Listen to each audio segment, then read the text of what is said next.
I mean, the dental assistants are pushing you to be productive. The owner is pushing you to be productive. The schedule is set up for you to be productive.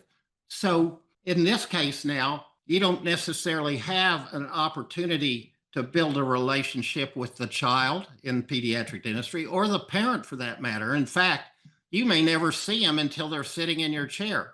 Someone else might have done the examination. Someone else might have presented the treatment plan.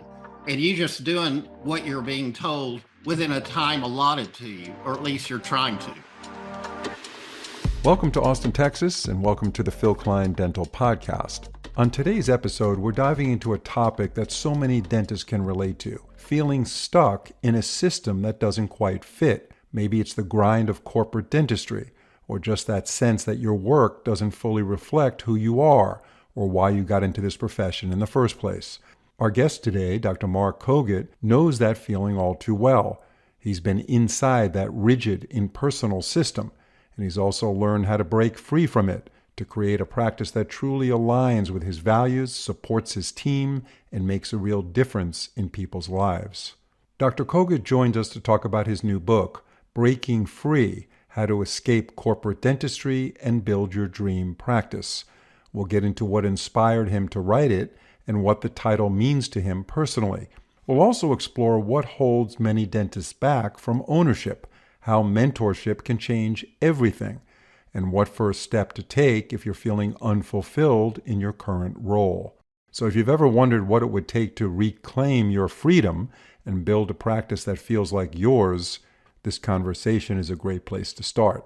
Before we bring in our guest, I do want to say that if you're enjoying these episodes and want to support the show, please follow us on Apple Podcasts or Spotify.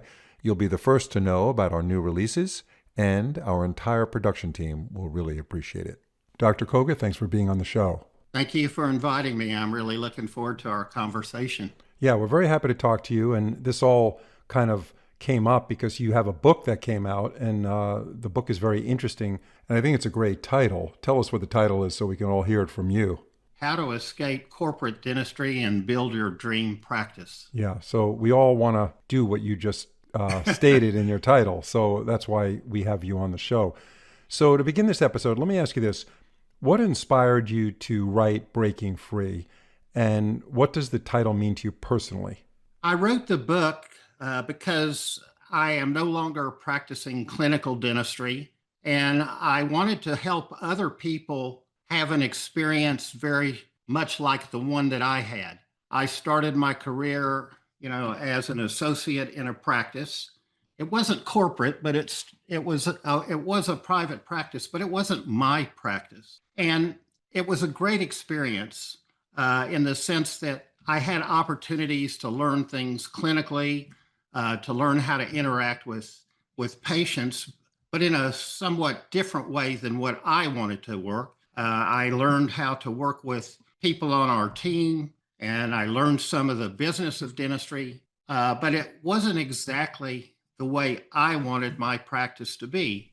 So I think all learning is good, even if it's not exactly what you want. So I wrote the book in a sense to tell my story. How did I, quote, break free from this practice as an associate to have my own practice? And I believe most of us in going to dental school are looking to have our own practice, or at least have a vision of what they might want their practice to look like. And I, at this point, hadn't really seen anyone else that was doing that. And so I wrote the book to help people see that this is possible, even though we live in a time right now where so many of the young people are going into practices as associates. The practice that you first went into, that you said you learned clinical stuff, you learned about the business end of the practice, was that after you were a pediatric dentist? You were already a specialist? Yes. After dental school, I went directly into a pediatric program, and after 2 years was now ready to go out and hopefully learn something about dentistry as a new dentist in practice. So what did you not like about the practice where you felt like this was not what you wanted to do for the rest of your career? And how long were you there until it took you to make that decision that I need to, quote unquote, break free from this? I went into the practice with the thought that I would be there forever. I always felt like I was enough of a people person that I wanted to not be in a solo practice, cloistered all by myself with my small team. And I was given a great opportunity to join a practice that had been in existence for about 10 years. And it had a large team and it had great access to new patients. So, I mean, how could I say no? I was given an opportunity partly because the owner was, in a sense, a very hands off person. And one of the things that is pretty innate for me is I'm pretty much systems oriented. And so one of the first things I learned is that we really have some pretty ineffective, inefficient systems. And one of the things that I will have to give praise for is the owner, being somewhat hands off, was more than happy to let me create systems to improve the practice. And I will also say, thankfully, he was usually very good. Almost every suggestion that I made, he allowed us to implement. And of course, he left that to me because, again, he was hands off. But one of the things that I didn't really have an influence in was on team, or at that point, I would say staff selection. I think the thing that really opened my eyes and, in a sense, made me feel like, okay, this really is something that I don't like and I need to leave. And that was when one day a young lady came into the office looking for a job. We weren't advertising for a job. We didn't have a position at the time. And she spoke to the dentist owner, who, by the time the conversation was finished, she was hired. We didn't know anything really about her. I will say she was very nice, had a very good disposition, and that probably is what sold him on asking her to join the practice. But my personal belief is that it's really important to have people that are congruent with your vision. And there never was a stated vision, a mission statement. There were never any stated values. And I was learning at that point from one of my early teachers or mentors. I was working with Avram King, who was talking about these issues, and I resonated very much with what he was teaching me. We'll be getting right back to our guest in a second, but first, when it comes to the final step in indirect restorations, cementation is crucial. That's why thousands of top clinicians rely on Theracem by Bisco. This dual-cured calcium and fluoride-releasing self-adhesive resin cement is ideal for luting crowns, bridges, inlays, and onlays, with no need for a primer. Theracem forms a strong bond directly to zirconia and most dental substrates. Its easy cleanup, convenient delivery system, high radiopacity, and continuous calcium and fluoride release make Theracem a top choice among dental cements. For cases where you choose to apply an adhesive separately, Duolink Universal Adhesive Resin Cement is the perfect solution. Compatible with all dental materials, it works seamlessly with Bisco adhesives, such as Z Prime Plus and Porcelain Primer, ensuring optimal strength and adhesion. It's time to get the most out of your indirect restorations with Bisco's advanced dental cements. To learn more, visit bisco.com. So how long did you work there till you realized that this wasn't a good fit? I'm going to say those feelings were probably beginning at year 5 or 6. By year 7, I knew I needed to go. And I was blessed, again, because of my teacher. Avram referred me to someone who helped me go through a strategic planning process, because I wanted to leave the practice, but I didn't want to burn bridges.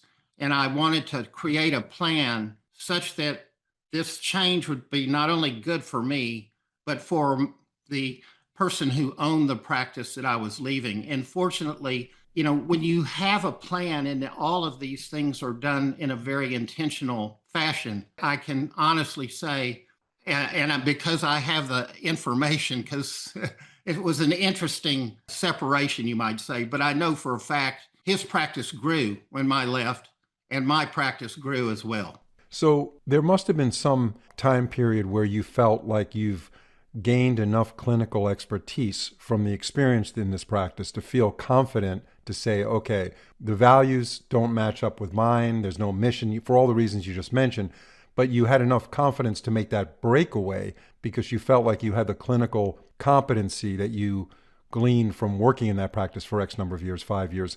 So that plays a part, right? When you feel like you've gotten the clinical expertise that you went there for, now I could say, I want to make a change with confidence. I would say absolutely yes. First of all, I would say the training program in pediatric dentistry that I was in, I thought was exceptional. And I felt I left that program with very good training from a clinical perspective. And I would say, probably based on my family history, the family has always had a small business. There was an entrepreneurial spirit that I had. But I will say at that point, being still a fairly young practitioner, my biggest concern at the time was probably, do I have the resources to make this kind of change? And I would say because of having a mentor like Avram King, and then later on being referred to someone who helped me with a strategic plan, I was able to overcome that obstacle, which early on felt like it was unsurmountable. And I assume, Dr. Kogut, from the get-go, when you started your own practice, it was always fee for service. You didn't participate in third-party insurance, obviously. Yes, I have always been, even till the point at which I sold my practice, in a private fee-for-service practice. And that mentor that you're talking about advised you probably to stay away from third-party compensation. Am I Absolutely. correct? Yeah. It's interesting because I do a lot of podcast interviews, and many of the dentists that I talk to say the same thing. They just recommend strongly to the younger people that are getting out and starting their own practice, and even ones that have been practicing a while, to make that switch to fee-for-service only and not participate in the third-party payment plans because they just don't compensate appropriately. And then you can't do the dentistry that you want to do. And you're handcuffed in some ways, and you're not financially satisfied, nor are you professionally satisfied from the standpoint of the kind of dentistry you're restricted to do. I agree with that. I feel like one of the keys to this, and this is one of the things that we talk about in the book, is that having a very clearly stated vision, values, and mission is really important for your selection process of team. And helping them to understand the why of the practice is so important because so much of this private fee for service is related to your ability to communicate with your patients. And this was never something that was happening when I was an associate. We rarely had team meetings. We rarely took the team to continuing education, except whatever might be local. And that was, of course, in the days when a lot of these CE requirements were not yet in effect. But I always believed, being a lifelong learner, that there's always something to learn, especially, at least for me, as a leader, to become the best leader I could be. I do want to ask you this. So you made that leap. Now, you have no goodwill. You have no patients of record when you start this practice. And then you're now not even taking insurance. So, one way to get patients is to sign up and say you participate with an insurance company because you'll automatically get a list. You'll be on a list where patients will call you. And you didn't even have that going, which was a smart thing to do, obviously.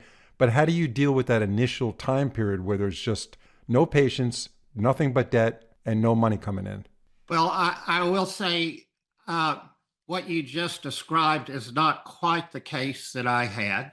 I did actually have some patients that went with me. And this was an agreement that I made with the owner of the practice because during the time that I was in training, after I got my dental license, but was now in a program, I was moonlighting. And so when I came to his practice, I did bring some people with me. And fortunately, we were in a location that had more than enough patients. And so I did actually start with having a small practice to begin with. But in answer to your question of how I would do that today, I think this goes back to proper planning. I'm trying to understand what can I afford to do at what point, in sense of how big a facility can I create now? How can I equip it? How many team members, can I afford to have? And I think that's all something that can be strategically planned in order to manage the problem of having more expenses than income in the beginning of the practice. Yeah. So in your book, Dr. Kogut, you talk about the residency day versus the real day. Can you explain that concept, what you mean by that, and how it comes to play in the life of a dentist? What I'm trying to describe there is two different types of situations for practice. When you're in your residency, you're being fairly highly controlled, not so much relative to productivity, but learning. You have, staff, faculty that are there available to help you understand what you're doing, why you're doing, how you're doing. And once you finish your residency and now you're in private practice, there's an expectation, by your employer, whether it be corporate or whether it be private, that you know what you're doing, at least clinically. And at that point, they now put on top of that expectations of how fast you're going to work, how good you're going to do it, what is your productivity. And it feels very different in a number of areas. One, you're working with different people, okay? In a residency program, the dental assistants, for example, are also part of the teaching faculty. And by the way, some of the best things I ever learned were not taught to me by a dentist, but rather a dental assistant that had years of experience. And I'm this new kid on the block that doesn't know dip. All right. But that's not the case when you're in your, real day. I mean, the dental assistants are pushing you to be productive. The owner is pushing you to be productive. The schedule is set up for you to be productive. So in this case now, you don't necessarily have an opportunity to build a relationship with the child in pediatric dentistry, or the parent for that matter. In fact, you may never see them until they're sitting in your chair. Someone else might have done the examination. Someone else might have presented the treatment plan, and you just doing what you're being told within a time allotted to you, or at least you're trying to. So it's a very different feeling, and that didn't feel good to me. I feel like I'm enough of an outgoing person that I like to talk to people.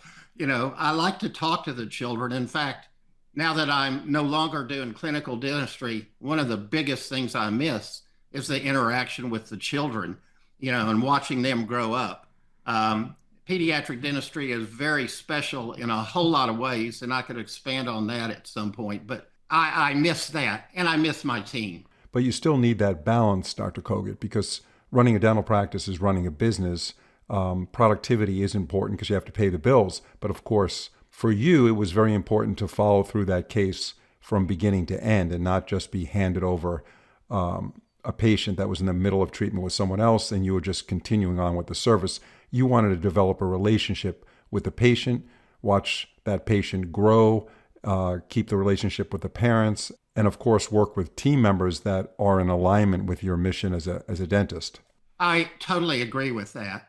We'll be getting right back to our guest in a second, but first, when it comes to digital workflow equipment, it's important to partner with companies that provide premium products with unparalleled service, all at an affordable price. That's why you should check out Shining 3D Dental, a company that offers a complete and integrated suite of high-quality and easy-to-use digital dental equipment. Their local offices are based in California and Florida, so you get in-time comprehensive support. In fact, Shining 3D Dental can furnish your office with an entire suite of digital equipment for under $27,000. This includes their Aoral Scan 3 wireless intraoral scanner, Metasmile 3D facial scanner, and the AccuFab 3D printer with its post-processing equipment. Plus, the Shining 3D Dental digital workflow solution includes cloud storage, synchronization, and software for consultation, analysis, and design. So whether you're taking your first step into digital dentistry or you're looking to add additional equipment, check out Shining 3D Dental's complete digital dental portfolio. To learn more, visit shiningthreeddental.com. Absolutely true. fee schedules can be different, especially in a private fee for service practice. I mean, one of the big complaints you hear all the time is insurance companies don't pay what you're worth. So that's you might say some leverage right there that can help you to get past, the economic concern. But I think too, at least what I have experienced from other people that have been in, especially in corporate dentistry, is the schedules are not necessarily, built for effectiveness. They were built primarily on production. And I have to say, it may not even be efficient the way they're practiced. In the 42 years that I was in practice, and of course, the majority of those were in my private practice, we spent a lot of time in team meetings talking about how do we make the experience better for our patients, but not just them. How do we make the experience better for us so that at the end of the day, we don't feel burned out? And one of the biggest things that has an impact on how you feel at the end of the day and how our patients feel at the end of their appointment is your schedule. And almost every team meeting, we had some discussion of what can we do to make our schedule better. And that was a huge amount of time that was spent on that.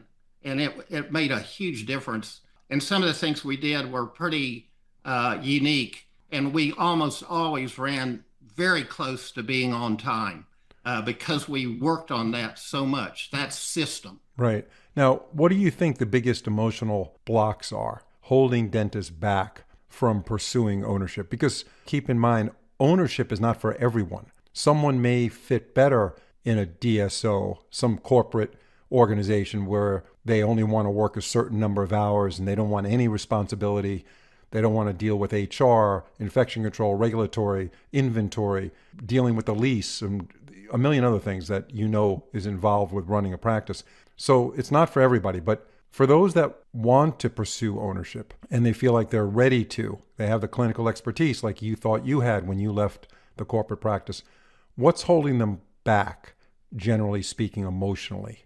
Well, first, Phil, I want to agree with you that it isn't for everybody. The person you just described has one job, and that's to work in the practice. If you want to become an owner, you just took on a whole second job, because now not only are you working in the practice, you're working on the practice, and that's a different job. So yeah, I totally agree. And there's nothing wrong with having that perspective. But I do believe there's some people that feel like they have a calling to do things in a certain fashion. They have their own idea of how they would want to be treated and how they want to treat their patients. And those are the ones that I feel are going to want to be out and own their own practice. So in answer to your question as to what is one of the biggest stumbling blocks, I think it's fear. And that encompasses a lot of different things. It may be they still feel like they're not clinically adept enough, or maybe they don't feel like they have enough business acumen. We didn't learn any business in dental school, and it is a business. And there are a lot of moving parts. Am I good enough? Am I a leader that's strong enough? Do I have a vision? Can I think of what it would look like if it was the best it could be? These are all things that I think, hold people back. But I believe all of these things are learnable. And in most cases, I believe having a teacher like I had, or a mentor who's right there by your side for a period of time, can help you to overcome these aspects that all are related to fear. We'll be right back with our guests, but first, a quick shout out to Flow Dental, a sponsor of today's show. When it comes to digital imaging, Flow Dental provides every accessory you need to take that perfect image and the barriers you need to keep your patients safe. To view their entire product line, visit flowdental.com.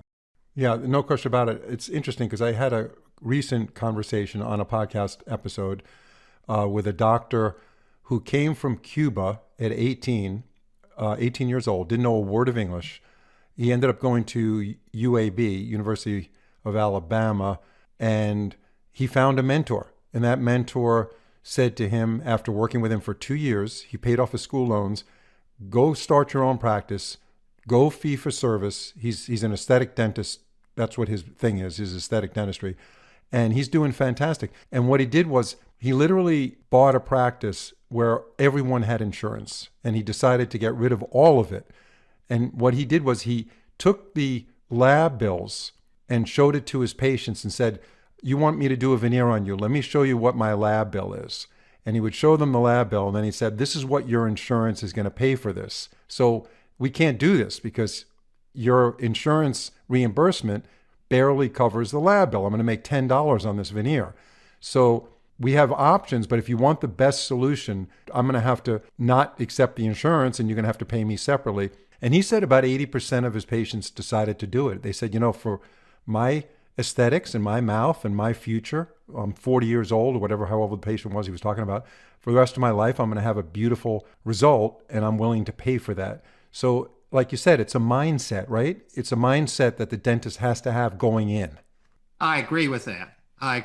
In fact, that's one of the things that I talk about in the book. It's something called the Mobius method that maybe we can talk about later on. Yeah, we'll definitely cover that on a future podcast. So let me ask you this. If a dentist listening today feels unfulfilled in their current role, what's the very first step they should take to resolve that, or just change the course of where things are going at the moment? Well, for me, and what I would say with this about this is that think about what it is that you really want. What would make you happy? What would it look like if it was the best it could be? What kind of relationships do you want, with your team, with your patients, with your community? And can you get that in the situation where you currently reside? If that's not possible, then it's probably time to begin thinking about what it would be like if I left this circumstance and created my own practice that's congruent with what I believe, how I feel about things, and what this vision of what the best it could be would look like. Because I believe it's possible. Now, if I wanted to start a practice and move out of what I'm in, I want to get out of corporate dentistry. I'm not happy. I don't feel fulfilled. I have a choice, right? I could work as an associate in someone else's practice with the option of possibly buying it down the road. So maybe I work with an older dentist who's 5 to 6 years away from retiring, and he or she introduces me to the patients of record, and I do my thing there. So that's an option, right? The other option is to buy someone and they're gone the next day, and you just take it over. And then the other option is to start your own practice, open up a space and equip it and get going that way. So, I think a mentor really plays a role here, but what are some of the things, quickly as we wrap up this podcast, that should be kept top of mind when making that decision? Well, I feel like one of the most important things is certainly being true to yourself. Any of the examples that you just gave can lead to a very successful situation for you, and you can make it your own. There are different ways to do that. If you're buying an existing practice, there may be all kinds of things that you have to change, different systems. People might need to be working there. Different patients might need to be attracted. So I do think, you have to be careful about making, sudden changes because, the patients that are already there have a certain expectation. But I do believe in the example that you previously gave, this dentist that now is doing aesthetics, over time taught his patients why he needed to make certain changes. And I think, of course, just being honest with your patients and educating them, and of course, delivering the very best quality service that you can help them make that transition. Yeah, no, I think that's well said. And one of the things to keep in mind also is location, right? Where you want that practice to be. What's the patient demographic around that office? If you want to comment on that, and we have another 2 minutes. Okay. Well, I agree with you. Location can be very helpful. An interesting thing about pediatric dentistry, though, is a significant number of your patients, if you're not involved with the insurance, frequently will come from pediatricians. And so establishing a good relationship with pediatricians would probably be one of the first things I'd suggest that you consider. It's been a great conversation, Dr. Kogut, and I do want to recommend to our audience the book. The name of it is Breaking Free: How to Escape Corporate Dentistry and Build Your Dream Practice. Where is that available? And it's available on Kindle for the massive sum of 99 cents. So I hope people will take some time to look at it. And if they have some questions, maybe consider, contacting me. I can be contacted at markkogut@gmail.com. And I would be happy to try and help answer some questions that may come up if they've read the book. Yeah, and Kogut is Kogut. So it's Yes. Kogut. Very good. Thank you very much, Dr. Kogut. We'll look forward to having you on future programs. Thank you, Phil. I enjoyed being here with you.